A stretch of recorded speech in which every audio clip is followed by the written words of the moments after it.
아시는 것처럼 아테네는 그리스의 중심이었을 뿐 아니라 당시 로마 세계가 지배하고 있었던 전 로마 제국의 철학의 중심지였고 사상의 중심지였습니다. 로마시가 정치의 중심지였다면 아테네는 생각의, 사상의 중심지였죠.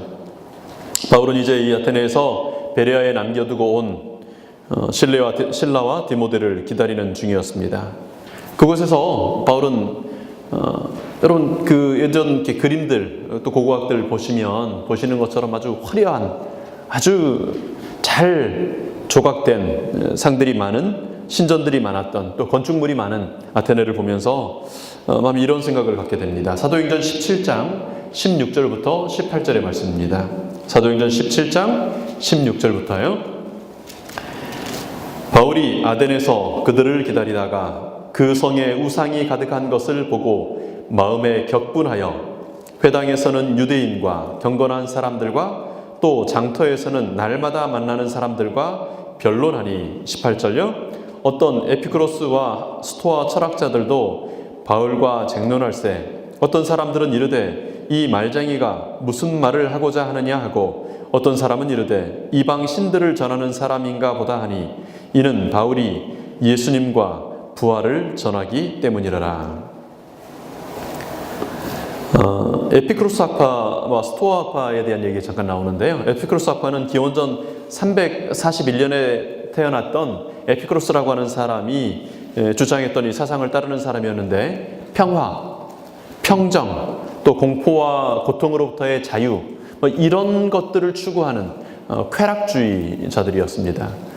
쾌락이라고 하면 오늘날 이렇게 사람들이 생각하는 그 방탕의 쾌락이라기보다는 마음에 좀 걱정이 없는 상태, 평화로운 상태, 좀 뭔가 고통으로부터 좀 자유로워진 상태, 그런 마음의 상태를 쫓는 사람들이었고요.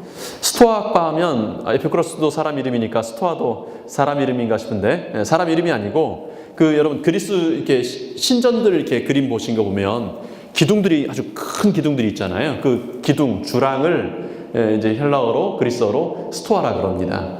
근데 이제 이 학파의 최초 창시자였던 제논이 그 신전의 그 기둥 앞에서 기둥이 있으면 위에 이렇게 이제 신전이 있고 그늘이 졌을 거 아니에요. 그래서 그 기둥 앞에서 이렇게 사람들을 가르쳤나 봐요. 그걸 가르치니까 기둥 앞에서 가르치는 사람들을 또 거기야 기둥 앞에 모인 사람들 이런 뜻이에요. 스토아 주랑 앞에 모인 사람들 스토아파라고 됐는데 스토아파는 금욕과 금기를 강조하고요. 유물론적인 사물에 해당하는 것들을 세계관을 가지고 있어서 사람도 그렇지만 신조차도 어떤 사물에 깃들어 있지 사물을 떠나서는 신이 있을 수 없다. 그래서 이제 그런 것들을 범신론이라 그러잖아요. 사방에 모든 물체에 모든 생물에 신이 깃들어 있다. 그래서 범신론적인 사상을 가지고 있었어요.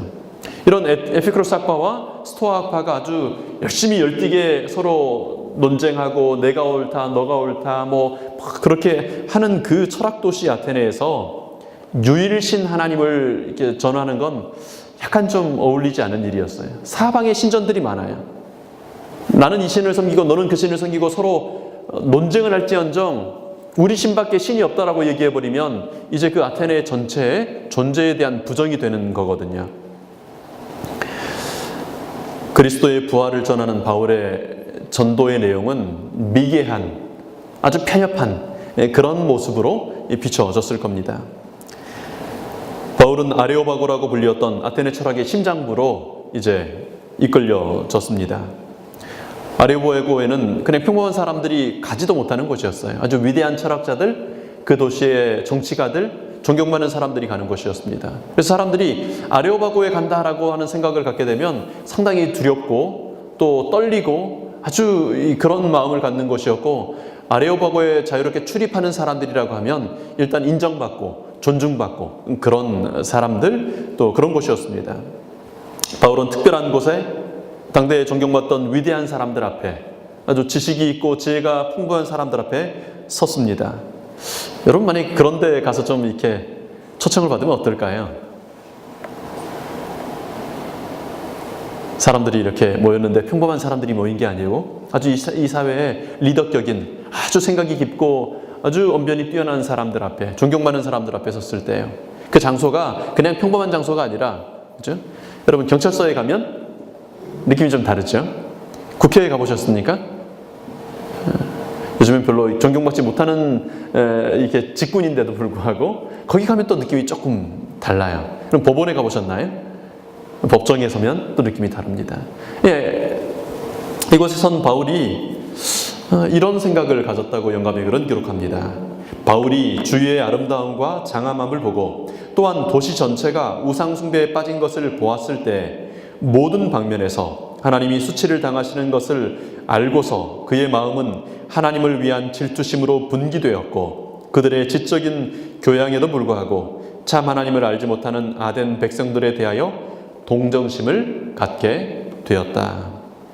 지중해 연안에 아름다운 풍경이 펼쳐진 그 아테네였어요. 참 아름다운 그 풍경을 보면서도 하나님의 그 아름다운 창조물을 보면서도 창조주 하나님을 알지 못하는 것입니다. 세상의 온갖 지혜들을 연구하고 또 물려받았고 그리고 그렇게 시간들을 지혜를 탐구하는 데 쓰지만 여전히 지혜의 하나님을 알지 못하는 것입니다. 그런 아테네 백성들을 볼 때 바울은 위축되거나 야, 이 사람들 대단하다고 생각하지 않는 것이 아니라 그들에게 여전히 참 지혜와 생명이 없는 것을 동정하게 되었다고 얘기하는 것입니다. 그 아름다운 하나님의 창조물을 보면서 여전히 피조물들, 그것도 그냥 돌덩이를 이렇게 섬기고 보석으로 좀 칠해놓고 그걸 섬기는 그 사람들을 보면서 하나님을 향한 질투의 마음. 아니, 진짜 살아계신 하나님이 계신데 죽은 말도 못하는 숨도 못 쉬는 돌덩이를 섬기는 걸 보면서 하나님을 위한 질투심으로 뜨거워졌다고 하는 것입니다. 여러분, 그것이 우리의 마음이기를 기도합니다. 이 시대의 풍요로움을 보면서요, 이 시대의 학문을 보면서 참 말 잘하고 아주 대단한 것들을 가진 사람들을 보면서 야, 부럽다. 나도 저렇게 되면 좋겠다. 화려한 집들과 아주 좋은 차들과 존경받는 지위들을 보면서 야, 나도 저렇게 되면 좋겠다. 그런 게 아니고요. 우리는 누구의 왕 같은 제사장들이에요. 하늘 왕의 아들, 딸들입니다. 하나님을 섬긴다는 것이 우리의 자랑이 되기를 바랍니다. 내 자식은 이런 공부를 잘해서 이런 직업을 가지고 있고 나는 평생 이런 업적을 이뤄서 이렇게 좋은 것들을 가지고 있고 내가 가진 어떤 것이나 내 자녀나 내 어떤 것들이 자랑이 아니라 그것들이 많이 있을지라도 그게 자랑이 아니고요. 그게 좀 없을지라도 그것 때문에 위축되지 않고 하나님을 섬기는 것이 우리의 자랑이 되기를 바랍니다. 그런데 지혜를 가졌다는 이 사람들은 바울이 얘기하는 얘기에 당체 관심이 없어요. 관심이 없었어요. 헬라인들은 지혜를 추구하였으므로 십자가의 기별은 그들에게 어리석은 것이 되었는데 이는 저희가 자신들의 지혜를 하늘에서 온 지혜보다 더욱 귀하게 여긴 까닭이었다. 복음 기별이 아테네인들 중에서 비교적 성공을 얻지 못한 이유를 지성과 인간의 지혜를 자랑하는 그들의 교만에서 찾을 수 있을 것이다.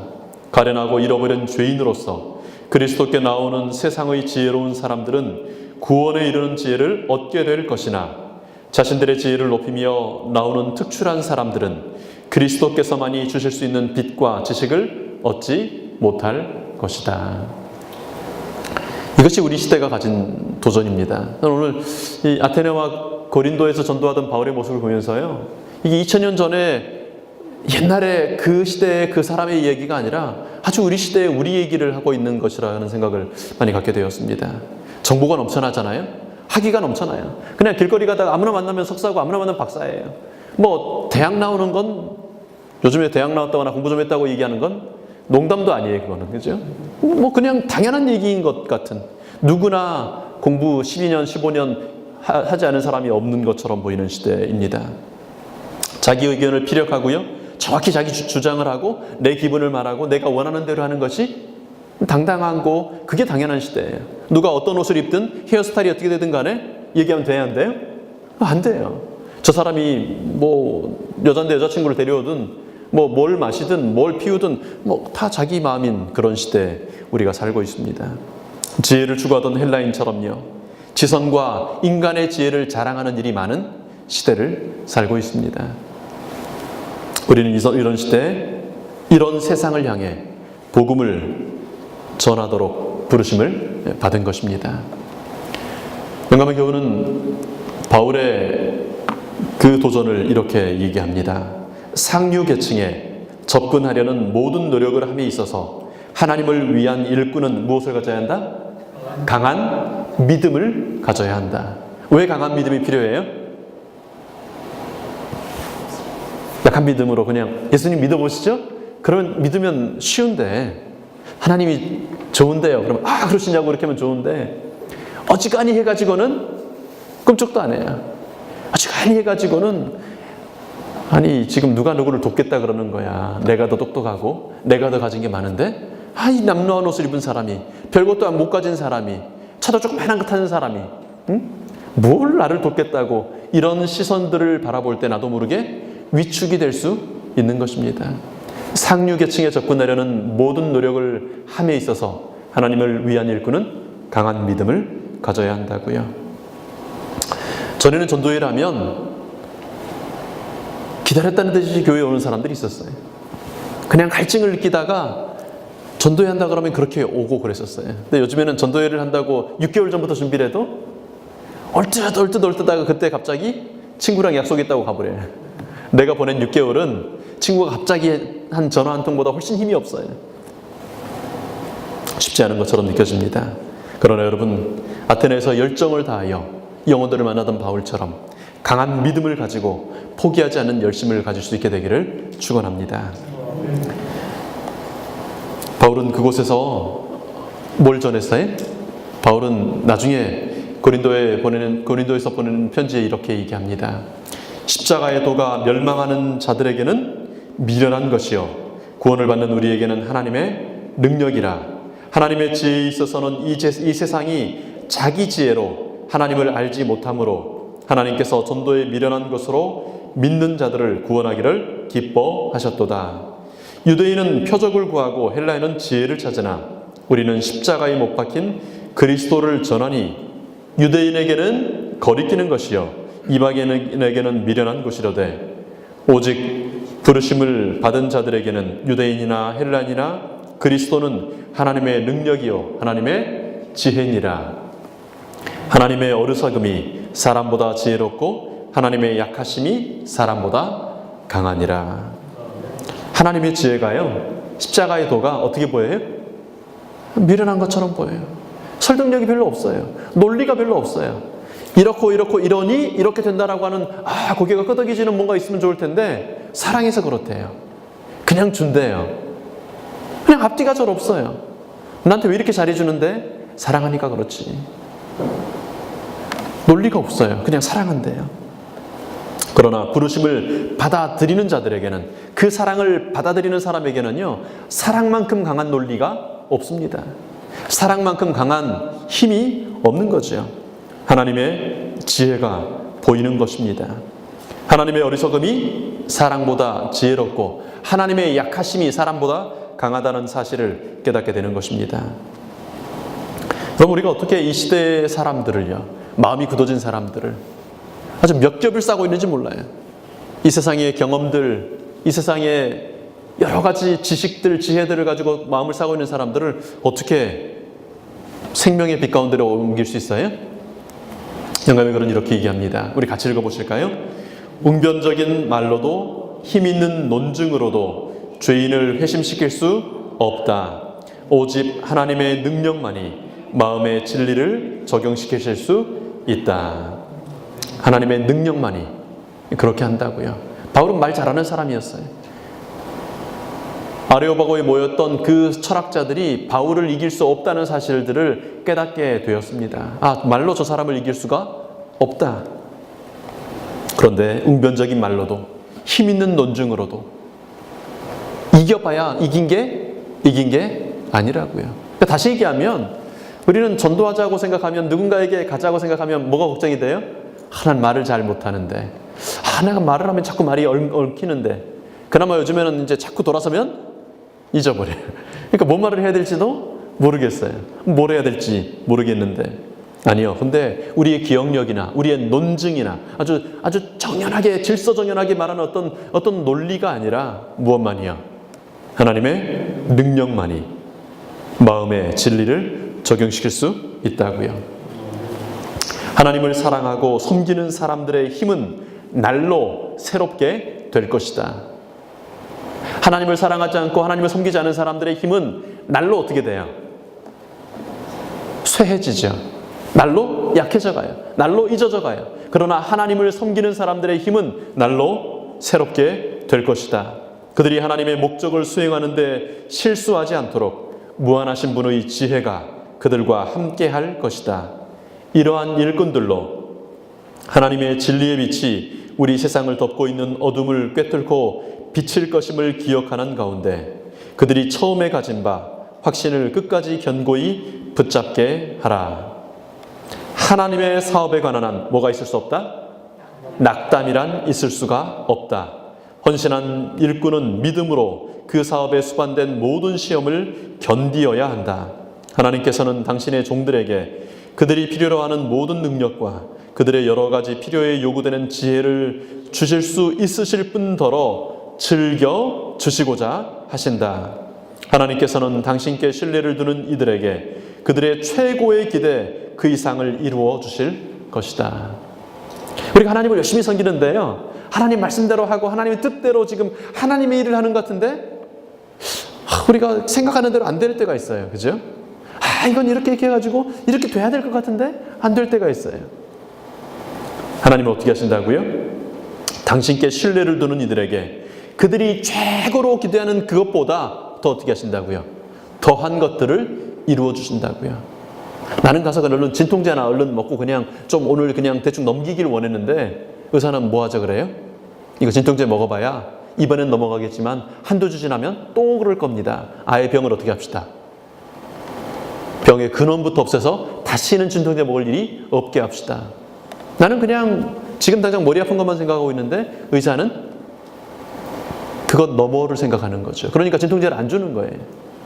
그러면 돌아오면서 아니 진통제를 빨리 줘서 사실 머리가 좀 괜찮아져야 되는데 진통제를 안 주는 더 큰 의미가 있어요. 그렇죠?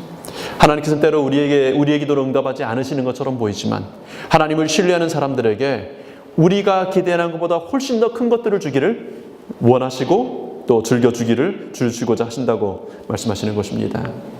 그래서 바울은 후에 고린도에서 기록했던 갈라디아서에서 이렇게 얘기하죠. 갈라디아서 6장 9절 말씀입니다. 우리 같이 읽으시죠? 우리가 선을 행하되 낙심하지 말지니 포기하지 아니하면 때가 이름에 거두리라. 아멘. 사단이 이거 읽고요, 어디에다 밑줄 쭉 칠까요? 사단이 이거 읽고 낙심이란 단어에 밑줄 치고 또 어디에요? 포기란 단어에.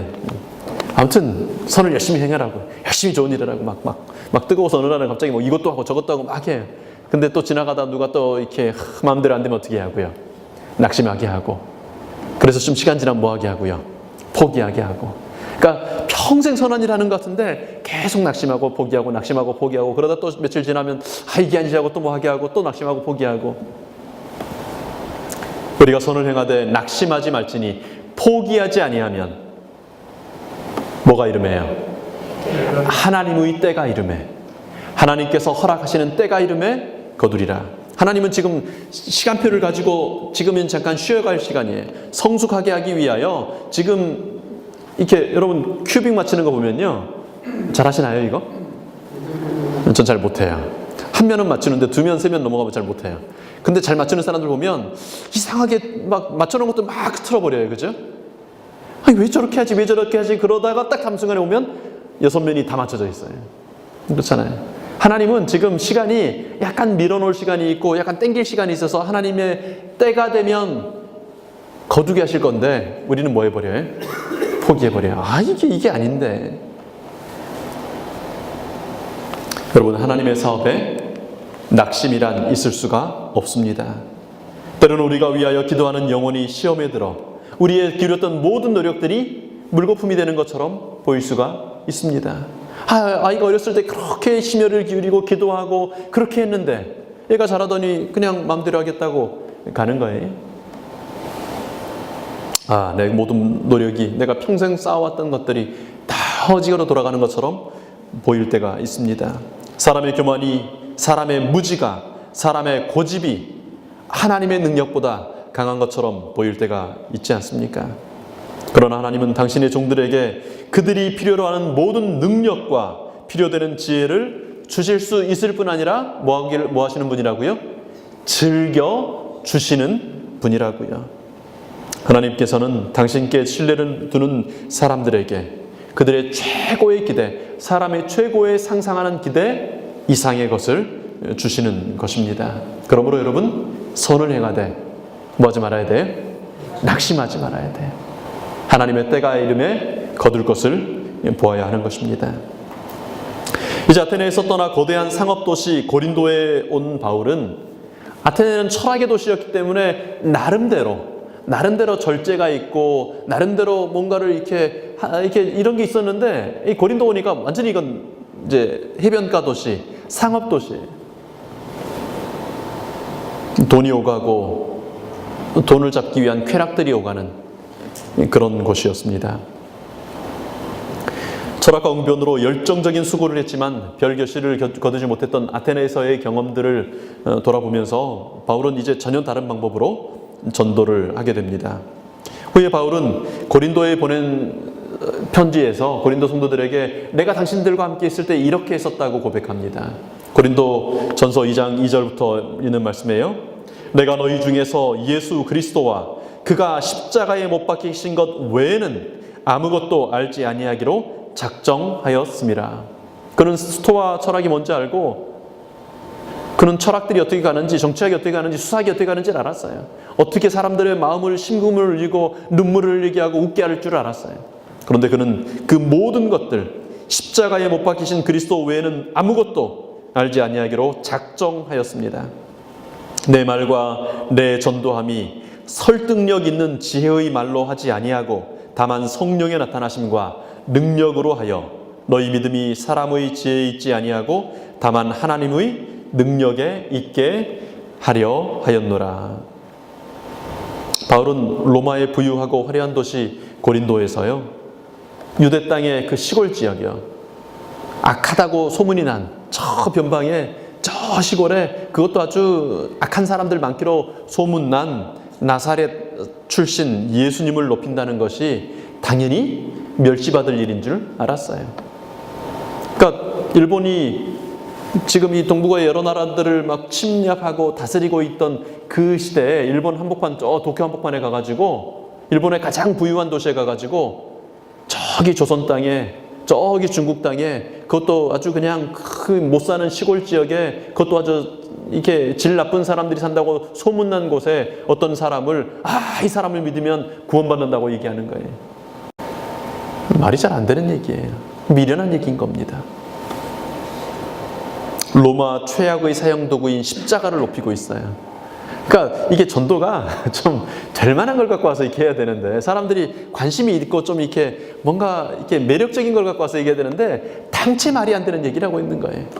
로마의 황제의 가문에 누구를 얘기해도 지금 뭐 호불호가 나뉠 텐데, 침략받아서 멸망해버린, 그래서 흔적조차 사라지고 로마의 속주의 하나에 그친 그런 곳에, 거기서도 또 십자가에 죽어버린 한 사람을 믿으라고 얘기하는 것입니다. 우리는 십자가에 못 박힌 그리스도를 전하니 유대인에게는 거리끼는 것이요 이방인에게는 뭐한 거예요? 미련한 거예요. 아니 그런 소리를 하고 있어요. 미련한 거예요. 그러나 바울은 묵묵히 십자가를 전했습니다. 미련한 것으로 보이는 십자가를 전했습니다. 결과가 좋았을까요? 안 좋았을까요? 그래서 고린도에서 그렇게 십자가를 열심히 높였더니 사람들이 십자가를 그러냐고 십자가를 받아들이고 예수님을 받아들였을까요? 비록 바울은 고린도에서 어느 정도 성공을 거두었으나 그 부패한 도시에서 그가 보고 들은 사악함은 그를 거의 낙담케 하였다. 왜 바울이 그 성도들에게 편지하면서 낙심하지 아니하면 왜 그런 얘기 했는지 아시겠어요? 누가 그렇게 했어요? 내가 그냥 가슴이 무너지는 경험을 했어요. 얼마나 낙담이 되는지. 자기는 그렇게 십자가의 그리스도를 전하고 예수님만 전하고 예수님 전하면 사람들이 받아들이고 살았으면 좋겠는데 낙담이 되는 거예요. 그가 이방인 중에서 목격한 부패와 유대인들에게 받은 멸시와 모욕은 그에게 큰 정신적인 고통을 일으켰다. 그는 거기서 만난 인물을 통해 교회를 세우려 했던 지혜를 의심하였다. 나중에 이 고린도에서 쓴 편지에 바울이 그렇게 얘기해요. 이제 우리밖에 없다. 내 주변에 사람이 없다는 얘기를 해요. 바울이 외로웠어요. 복음 전한다고 거기 갔는데 외로웠어요. 바울은 여기를 떠나야 할까? 이 도시를 복음 전파의 기지로 삼으려고 했던 생각이 잘못된 것은 아닐까? 내가 그 밤에 꿨던 꿈이 이거 혹시 잘못됐던 거 아닐까? 그냥 꿈인데 내가 하나님의 뜻인 줄 알고 잘못 온 거 아닐까? 많은 의심들을, 낙담되는 생각들을 했습니다. 연속되는 죄악의 광경은 사도의 마음을 낙담케 했습니다. 하나님의 능력은 보이지 않고요. 하나님의 사랑은 나타나지 않고요. 사람들은 여전히 쾌락을 즐기고 길거리에서 담배를 피우고 마약을 하고 그냥 그렇게 쾌락을 즐기는 데 빠져서 도무지 헤어나올 줄 모르는 모습을 보는 것입니다. 말씀을 묵상하면서요, 사도의 경험이 참 많이 공감이 됐습니다. 오늘 우리의 형편 아닙니까? 이 도시에서 우리끼리 예배를 드리는 데야 누가 뭐라 그러겠습니까? 근데 복음을 전 들고 나가려고 하면요, 정신을 잃고 사는 사람들이 얼마나 많이 있습니까? 선진국에서 대도시에서 복음을 전하는 일이 쉽지 않습니다. 차라리 다른 곳으로 가서, 좀 못 사는 나라 가서, 좀 쉽게 받아들여주는 데 가서 거기 가서 전도하는 게 낫지 않을까? 여기 굳이 계속 이렇게 있어야 될까? 바울이 그런 고민을 하면서 기도하고 있을 때 하나님께서 바울을 찾아오시죠. 우리 사도행전 18장 9절에서요, 밤에 주께서 환상 가운데 바울에게 말씀하시되 두려워하지 말며 침묵하지 말고 말하라. 10절요, 내가 너와 함께 있음에 어떤 사람도 너를 대적하여 해롭게 할 자가 없을 것이니 이는 이 성중에 내 백성이 많음이라 하시더라. 11절, 1년 6개월을 머물며 그들 가운데서 하나님의 말씀을 가르치니라. 여러분, 우리가 기대하는 것처럼 결과가 보이지 않을 때요, 사람들의 마음이 참 악한 것처럼만 보일 때요, 그래서 전도하고 하나님 사업하는 게 재미도 없고 이거 되는 것도 없는 것처럼 보일 때요, 하나님은 그때 우리를 찾아오십니다.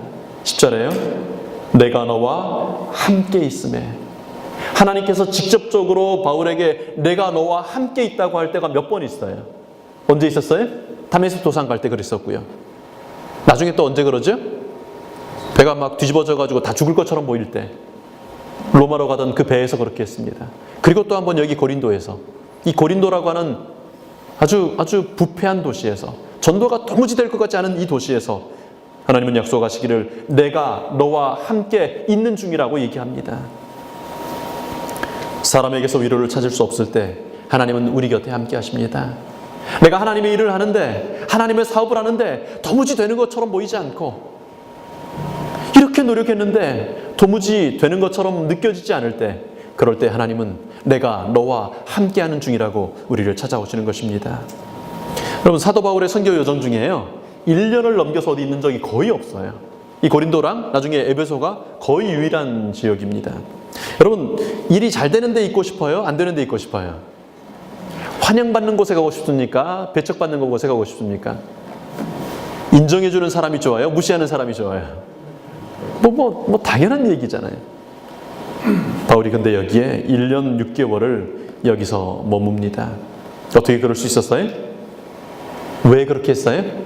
거기에서 하나님께서 함께 하셨어요. 하나님을 거기서 만났기 때문에요. 우리를 가장 낙심하게 하는 그곳이 하나님 만나는 광야가 될 수 있습니다. 낙심하는 가운데서요, 거기서 하나님 만나면 우린 차마 그곳을 떠날 수 없어요. 거기가 하나님 계신 곳이라는 것을 알면 그곳을 미워할 수가 없는 것입니다. 그렇게 하나님 만난 사람 바울이, 예수님과 동행하는 것을 확인하게 된 바울이 사람들 앞에 섰을 때요, 사람들이 그렇게 느낍니다. 그 영광의 주님을 위한 사랑이 그의 행동을 유발하는 원칙, 곧 동기를 부여하는 능력이 되었다. 사람들의 인정이 아니고요, 전도했더니 많은 사람들이 교회에 오는 그런 성공의 실적들이 아니고요, 그 영광의 주님을 위한 사랑이 그의 행동을 유발하는 원칙, 곧 동기를 부여하는 능력이 되었다. 의무에 대한 열심이 식을 때마다, 여러분 우리도 그럴 때가 있지 않습니까? 의무에 대한 열심이 식을 때마다 오늘은 좀 교회고 어디고 좀 나 혼자 조용히 지내고 싶을 때가 있어요. 성경을 펼치는데 성경이 눈에 안 들어올 때가 있어요. 의무에 대한 열심이 식을 때가 있습니다. 그럴 때 어떻게 하시죠? 바울은 너무 뜨거운 사람이어가지고 너무 이렇게 막 성령 충만한 사람이어서 의무에 대한 열심이 식은 적이 없는 사람이었어요. 그래요? 아니요. 바울은 낙담됐어요. 외로웠어요. 이거 도대체 이거 계속 해야 되는가 싶었어요. 의무에 대한 열심이 식을 때마다, 우리 그 다음 말씀 같이 읽으시죠. 십자가와 거기에 나타난 놀라운 사랑을 바라보는 것으로 그는 마음의 허리를 동이고 극기의 길로 전진하게 되기에 넉넉하였다. 그는 엄숙하고도 열렬하게 말하였으므로 그의 청중들은 그가 십자가에 못 박히셨다가 부활하신 구주를 전심으로 사랑하고 있음을 분별할 수밖에 없었다. 그들은 그의 마음이 그리스도에게 집중되고 그의 온 생애가 그의 주님께 매여 있음을 알았다. 그의 말은 매우 감동적이어서 그리스도에게 대하여 최고의 증오심으로 가득 찬 사람들만이 그 말에 흔들리지 않고 설 수 있었다. 의도적으로 그들의 마음을 사단에게 준, 하나님께 대하여 완전히 마음을 닫기로 의도적으로 결심한 그런 사람들을 제외하고 그냥 별 생각 없이 들었던 사람들이요, 그의 말이 너무 감동적이어서 흔들리지 않을 수가 없었다고요. 물론 마음이 흔들렸다는 것이 완전히 회심했다는 얘기는 아니에요. 마음이 흔들리고 감동을 받고 돌아서 집에 가서 생각해 보니까 근데 포기할 수 없는 게 있어요. 이 즐거움을 포기할 수 없고, 내가 이 상황에서 저 이상한 사람이 말하는 저 신을 믿어버리면 사업이 좀 위태로울 것 같고 자식들 앞으로 장래가 좀 걱정이 되고, 그래서 돌아서지 않은 사람들이 많았어요. 그래서 낙담이 됐던 거죠. 근데 사람들은요, 그의 마음이 그리스도께 집중되고 그의 온 생애가 저 사람이 얘기하는 그 십자가의 주님에게 매여 있음을 확인하게 된 것입니다. 이 마지막 시대, 마음이 굳은 시대를 사는 우리들의 경험을 사도는 아테네에서 그리고 고린도에서 하게 되었습니다. 사도는 어떻게 그 낙담과 시험을 이길 수 있었습니까? 우리는 어떻게 오늘 이 마지막 시대에 이 불법이 성함으로 많은 사람의 사랑이 식어져 버린 이 시대를 이길 수 있어요? 주님을 향한 사랑이, 십자가와 거기 나타난 사랑을 바라보는 것이 우리에게 힘이 됩니다. 여러분, 마음이 낙심될 때 나는 왜 낙심될까? 그 사실을 기억하는 게 어쩌면 위로가 될지 모르겠습니다. 사도 바울도 낙심이 됐었다. 사도 바울도 외로웠었다. 그도 내가 지금 여기 잘못 있는 거 아닌가? 내가 어디 좀 딴 곳에 가야 되는 거 아닌가? 이렇게 사는 게 맞나 하는 생각을 했었다고요. 근데 어떻게 했더니요? 십자가의 사랑을 생각했더니요, 나를 위해 죽으신 예수 그리스도의 십자가의 기록들을 그 글들을 읽으면서요, 구약 성경에 예언된 메시아에 대한 아름다운 영광스러운 그 예언들을 읽으면서요, 마음에 위로를 받고 힘을 얻고, 그래서 누군가가 동의해 주기 때문에, 누군가가 인정해 주기 때문에 하는 것이 아니라 그리스도의 사랑이 우리를 강권하시는도다. 그렇게 살았던 바울처럼요, 힘을 얻게 되실 것입니다. 여러분의 말에 힘이 있고 감동이 있게 될 것입니다. 그런데 받아들일 것이냐, 그런데 그가 선택할 것이냐는 사실은 내가 선택할 수 있는 문제는 아니에요. 그렇지 않습니까? 그것은 내 영역은 아니에요. 그러나 그들의 마음 가운데 하나님을 아는 사람이 거기 있다. 그들의 마음 가운데 생명의 주님께 온 생애를 바친 사람이 내 곁에 있다는 것을 알게 하는 것은 의미가 있는 것입니다. 나중에 결국 고린도에는 교회가 생기죠. 나중에 결국 고린도에는 성도의 무리들이 생깁니다.